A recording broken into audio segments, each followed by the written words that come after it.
Hi there guys, welcome to my channel. Welcome back if you're already subscribed, and welcome if you're new to the channel.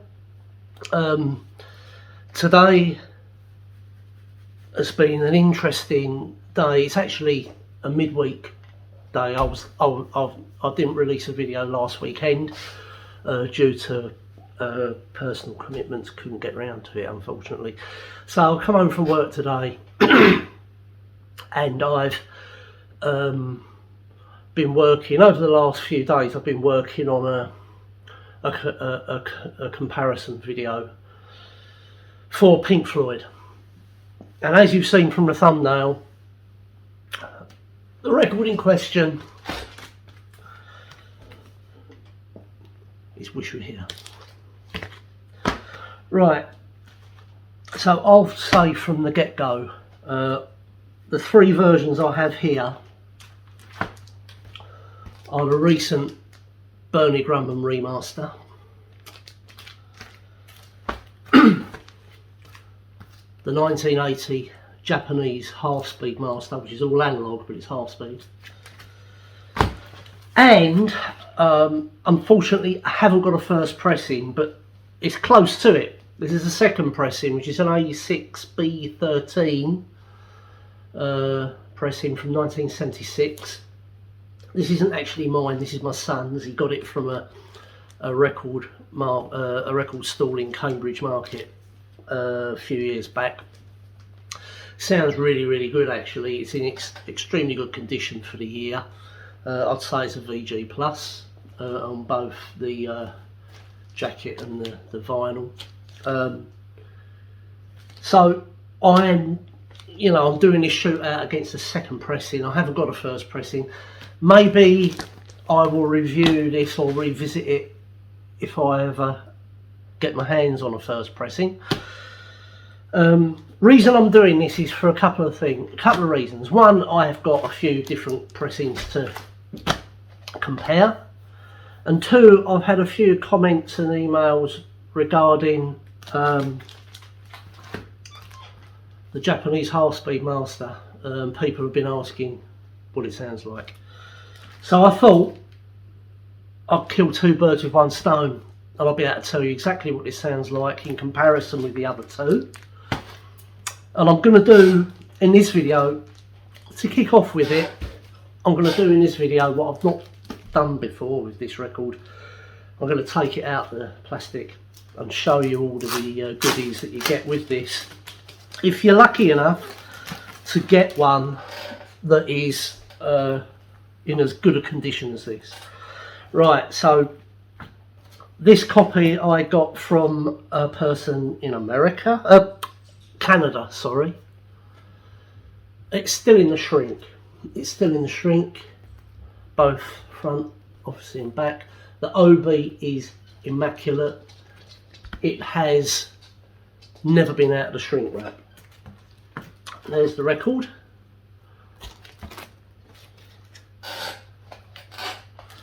Oh dear. Right, so you get quite a lot in these, so I'll go through all the goodies. Let's see.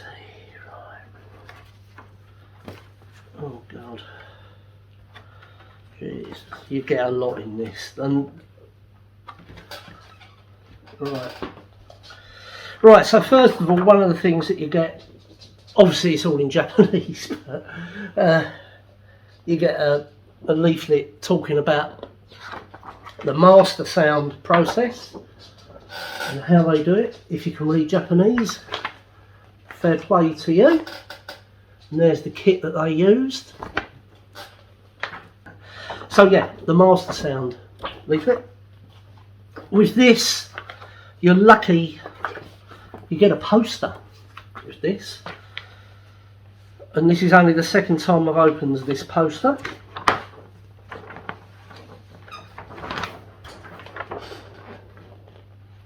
Which is a lovely poster, which you don't get with the UK pressing.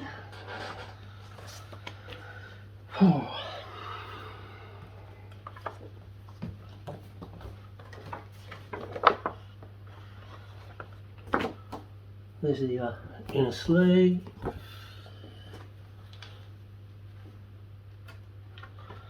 I'm looking for the postcards. I've got there it is. Postcard. I couldn't find the postcard. There's the postcard. It's in mint condition. It's pristine. There's no creases in it. As new.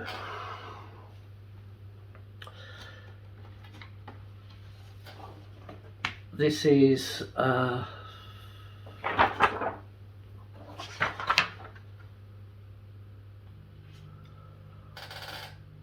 right, so what you've got that side, if you can read it, you've got lyrics in Japanese, and you've got a history of Pink Floyd in Japanese, obviously. This is what the record originally comes in. It's a nice big glossy card inner. Oh god, there's something else here. I forgot I had this. Hang on. Oh dear me. You get so much in this. You've got to be careful. Right. So I think. Oh right, yeah. So this is just an advertising leaflet for more master sound releases from Sony CBS, which is. Who released it in Japan. This is, as I said, this is the original, what the inner, so I've got the original nylon, the original inner bag there that it came in, and it slips inside this Master Sound cardboard inner. I don't obviously use that, but it's, you know, these are really, you know, the Japanese push the boat out with these things, and you know, it's such a good package. This is complete, there's nothing missing, and like I say, I was lucky to get this. This is near mint when I bought it, and yeah, so that's what we're going to be looking at. We're going to do a comparison between this, the Bernie Grundman remix, and an original second pressing from 1976, which is an A6B13. Okay, right, where do I start? The Bernie Grundman mix is remaster, sorry, is excellent. The problem I've got with it is it seems really compressed compared to the other two. So what I did when I done this comparison was I first of all listened to the Bernie Grundman. I didn't listen to everything. I listened to certain key parts throughout each track that I know the record really, really well. And I listened to certain key, put this back, certain key parts in each track. So during the intro to Shine On Your Crazy Diamond, I listened to obviously the keyboard intro and the guitar. And then I listened to the Sid's theme bit, the ding ding ding ding, that section, and the vocal section.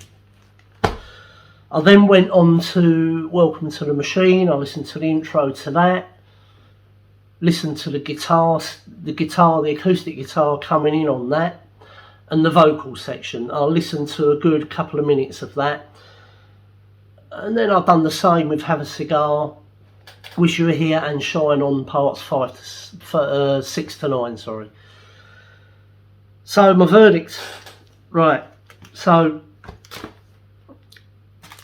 if you want a good sounding copy of Wish You Were Here, the Bernie Grundman is really, really good. Problem with this is it's digital, and I feel it sounds compressed. It sounds, I mean, people have been saying that the Bernie Grundman remasters are excellent, and they really are. I don't think Bernie has dropped the ball on the remastering campaign that he did for Pink Floyd. it only becomes apparent when you start listening and comparing it to other copies or earlier copies. So this is really, really good, but when you start listening to it up against these, this is quite compressed, and it's quite...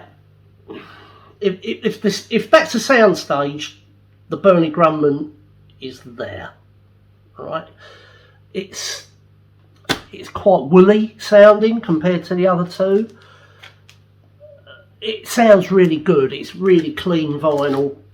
Sounds excellent, but compared to the 76 second reissue, this has got a better sound to it than the Bernie Grundman, for sure. So let's put the Bernie Grundman down. We're not going to go back to that, because to be fair, it's between these two. Right. Now, I listened to all three albums. Like I say, the sections that I know, I went from Bernie Grundman to the second pressing to the Japanese 1980 pressing. And I've done that with every section. And to be fair to the Bernie Grundman one, it's good. But the soundstage is not... I don't think the soundstage and the instrument definition is there compared to the other two copies that I've got. This 1976 reissue, like repress, let's call it, sounds really good. Compared to the Bernie Grundman, this has got a much more open sound. It's more dynamic, and it's got a little bit more top end. The Bernie Grundman, like I say, sounds really woolly, but this doesn't. This sounds more dynamic. It sounds more present. It's got more punch to it. It's definitely got more air, and it's got more definition in the more clarity, more definition in the top frequencies, for sure. Obviously got quite a bit of bass on this as well, but I think you all need to know what the best pressing is, and it ain't that one either. This was really interesting because I'd never actually compared, I'd only ever compared this to the Bernie Grundman, and it wasn't until I compared it to the second pressing that I realised just how damned good this is. So let's say from the outset that what you're getting with this is you're getting super quiet Japanese vinyl, which you need on a record like this because there's quiet passages. You know, during the intro to Shine On You Crazy Diamond, what you don't want to hear is pops and clicks disturbing the ambience of the song. This is super quiet. It's very good. It's very similar to the Bernie Grundman vinyl. I actually think this is slightly better.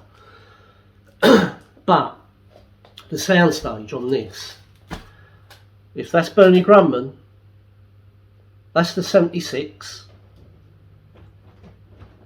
that's the Japanese. The sound is much more open, much more present, hell of a lot more top end. The acoustic guitar on Welcome to the Machine rings. When you play this, it rings. The Japanese... One second, dog.